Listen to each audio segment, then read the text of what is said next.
காற்றின் குரல். ஹலோ மக்களே, ஒரு கதை சொல்லட்டா நிகழ்ச்சியில் காற்றின் குரலாய் உங்களுடன் இணைந்திருப்பது உங்கள் சகி. தென்னங்கன்றுகள் நிழல் போட்டுட்டு இருந்த அந்த சின்ன ஊருக்கு ஒரு தனி மனம் இருந்தது. மாலை நேரம் வந்தா மண் வாசனையோடு சேர்ந்து ஈரமான காற்று வீசும். தெருவோர தேநீர் கடைகள்ல அரசியல் பேசிட்டு இருக்கிற முதியவர்கள், பள்ளி முடிந்து தூசி கிளப்பிக்கிட்டு ஓடுற பிள்ளைகள், கிணத்துக்கு பக்கத்துல பாத்திரம் கழுவிக்கிட்டே அடுத்த வீட்டு செய்தி பேசுற பெண்கள், அந்த ஊர் மெதுவா நகர்ற வாழ்க்கைய போல இருந்தது. அந்த ஊருக்கு நடுவுல ஒரு பழைய அஞ்சலகம் இருந்துச்சு. சிவப்பு நிற சுவர், மங்கி போன பலகை, மழை பெஞ்சா ஒழுகுற கூரை.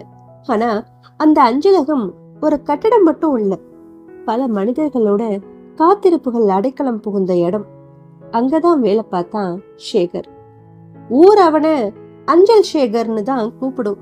வயசு 46, மெல்லிய மீச, எப்பவும் சைக்கிளோட தான் இருப்பான். காலையில சூரியன் உதிக்கிறதுக்கு முன்னாடியே அவனுடைய சைக்கிள் மணி சத்தம் அந்த ஊர்ல கேட்க ஆரம்பிச்சிடும். ட்ரிங் ட்ரிங்னு. அந்த சத்தம் சில பேருக்கு சந்தோஷத்தை கொடுக்கும், சில பேருக்கு பயம், சிலருக்கு கண்ணீர். ஏன்னா அவன் கொண்டு வரது கடிதங்கள் மட்டும் இல்ல, வாழ்க்கையோட செய்திகளும் தான். சேகர் அதிகமா பேச மாட்டான். ஆனா ஊர்ல இருக்கிற ஒவ்வொரு வீட்டோட கதையும் அவனுக்கு தெரியும். எந்த வீட்டுல சண்டை, எந்த வீட்டுல கடன், எந்த வீட்டுல காதல், எந்த வீட்டுல காத்திருப்பு, எல்லாமே தெரியும்.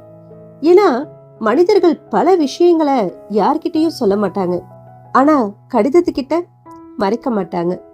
ஒரு நாள் மாலை பொழுது மழை பெய்ய போகிற வாசனை. சேகர் போஸ்ட் ஆபீஸ்ல பழைய கடிதங்களை ஒழுங்குபடுத்திட்டு இருந்தான். அந்த நேரம் அங்க ஒரு வயசான பெண்மணி வந்தாங்க. வெள்ளை முடி, நடுக்கம் பிடித்த கை, கண்கள்ல ஒரு பதட்டம். தம்பி, சேகர் திரும்பி பார்த்தான். எனக்கு ஒரு கடிதம் எழுதி தெரியா?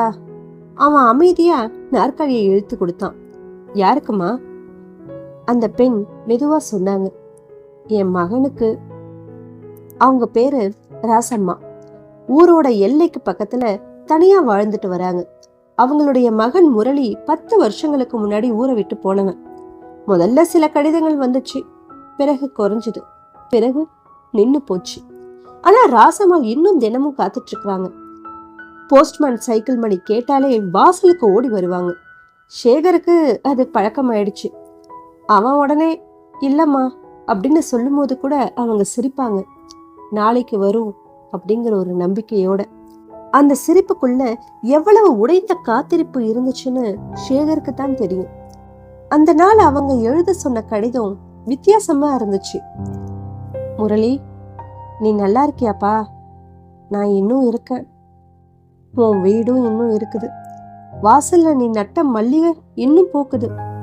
நீ வருவன்னு நம்பி நான் கதவை இன்னும் பூட்ட கூட இல்லை. அந்த வரிகளை சொல்லும் போது அவங்களுடைய குரல் நடுங்குச்சு.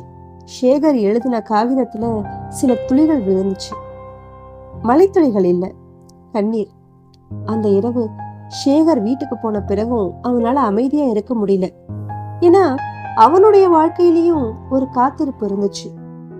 அவனுடைய மனைவி பார்வதி 3 வருடங்களுக்கு முன்னாடி இறந்துட்டா. குழந்தை இல்லை. அவ போன பிறகு சேகர் பேசுறத இன்னும் குறைச்சிட்டான். அஞ்சல் வேலை முடிந்த பிறகு அவன் வீட்டுல இருக்கிற அமைதி சில நேரம் அவனை மூச்சு திணற வைக்கும். ஆனா அவன் வாழ்ந்துகிட்டே தான் இருந்தான். ஏன்னா சில மனிதர்களுக்கு வாழ்க்கை பிடிச்சு போய் வாழ்றதில்ல, பழக்கமாயிட்டதுனால வாழ்றாங்க. நாட்கள் கடந்து போச்சு. ராசம்மாள் தினமும் அஞ்சலகம் வர ஆரம்பிச்சாங்க.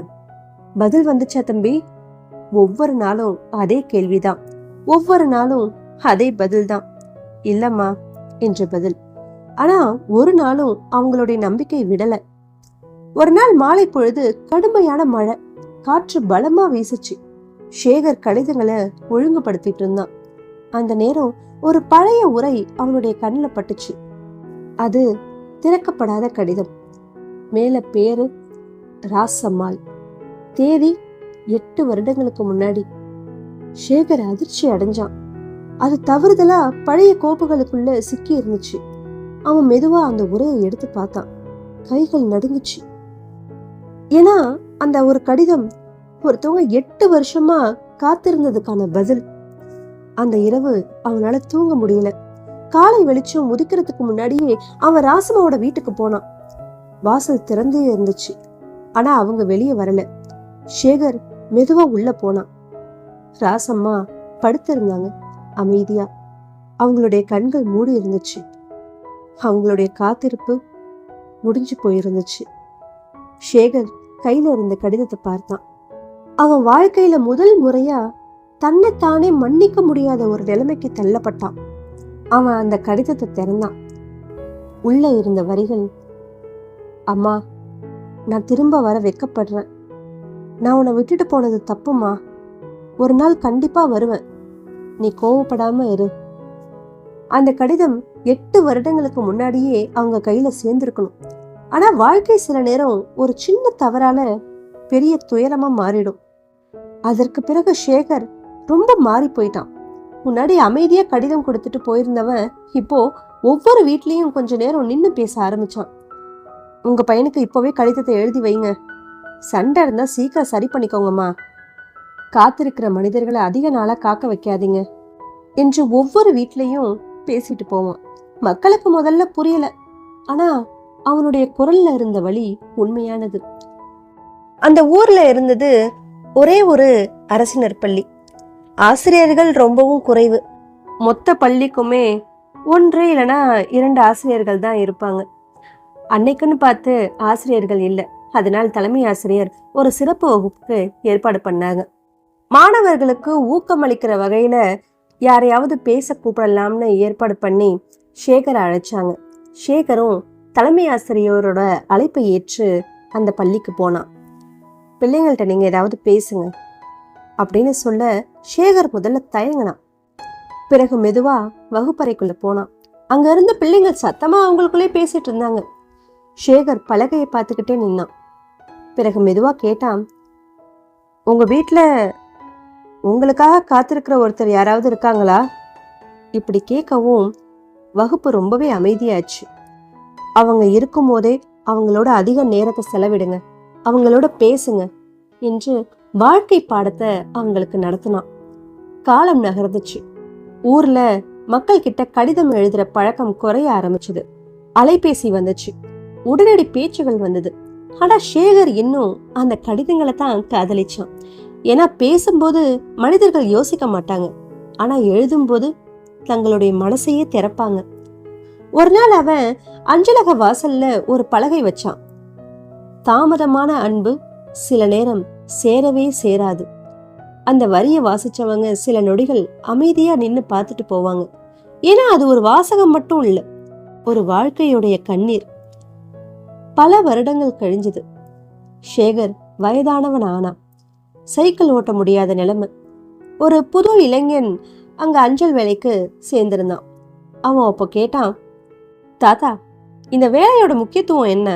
அப்படி என்ன இதுல இவ்வளோ இம்பார்ட்டன்ஸ் இந்த வேலைக்கு போய் கொடுக்குறாங்க? நானும் சேரணும்னு சேர்ந்துட்டேன். இப்படி சொல்ல சேகர் மெதுவா சிரிச்சான். இந்த வேலை வெறும் கடிதத்தை கொடுக்கறது மட்டும் இல்லடா, மனிதர்களோட காத்திருப்ப கவனமா கையாள்றது தான். அந்த மாலை பொழுது கடற்கரையில சூரியன் மறைஞ்சிட்டு இருந்தது. சேகர் அமைதியா உட்கார்ந்திருந்தான்.